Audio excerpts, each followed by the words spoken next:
How did you meet Gareth Connolly's story, and why did you want to direct this film?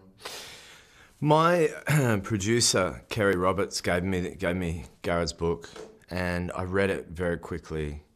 I think I was fascinated to hear about this thing that I'd heard about, conversion therapy, and discover the madness of it.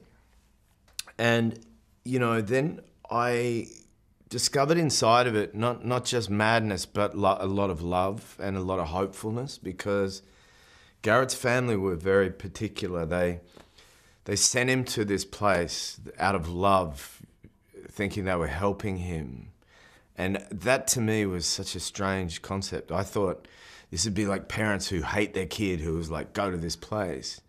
But to think that they thought they were doing the right thing, and that his mother in the aftermath, changed her mind, I thought that very fact was worth making this into a movie for people to watch as a way to go.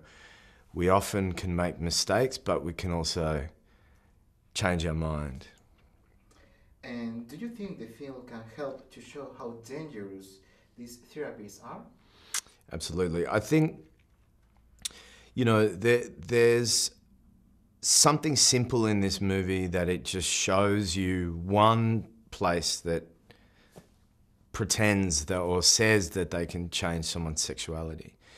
I think there's a clear sense when you watch the film that these kind of ideas can be very damaging to people. And so I think that people can watch the film, discover something that maybe they didn't know about, that therapy exists like this, and to see the effects it can have on young people, their families, and the community at large. And, we call it, like, have you ever heard the expression lifting the lid on something? When you take the lid off something, it exposes it. And to bring it out into the open with a hope that we can get rid of it. Yeah.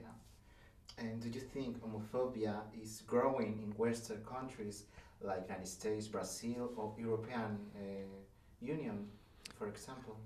I think homophobia is something that exists in the fabric of a lot of cultures.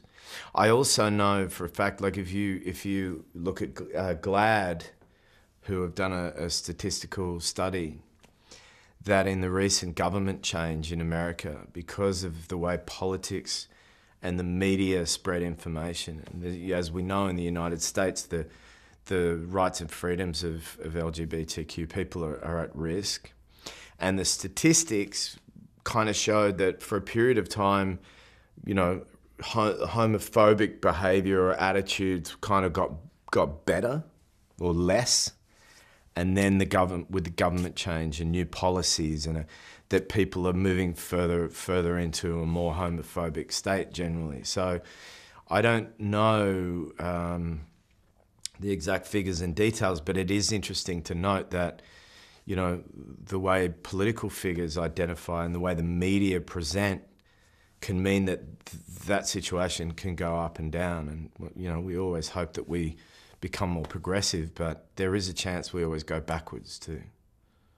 Yeah. Okay. Your character is based on a real person. Did you meet him, and does he think about the film? So, yeah, I met John Schmidt is his name. I met him, and he has now turned his back on the therapy. He says it doesn't work. He now leads a very different life. He was once gay. He went back in the closet, and now he's in a relationship with a man. And he says he turned his back on the therapy. He was very positive about the film. He thinks that the film is very good. It's great that it exists. He was at the New York premiere. He's been a good supporter of the film. It's tough for him too, because I talk about him in the press and his name is in there. So if he's Googling, he's constantly being talked about. And I know that he's getting pressure from people who still run conversion therapy because they would like to say, oh, it was all John. He did all the wrong things. We didn't do it. It was just John. So I think they're using him as a bit of a scapegoat, which I think is a bit of a shame. But yeah, I think he supports the movie, and he definitely does not support conversion therapy anymore.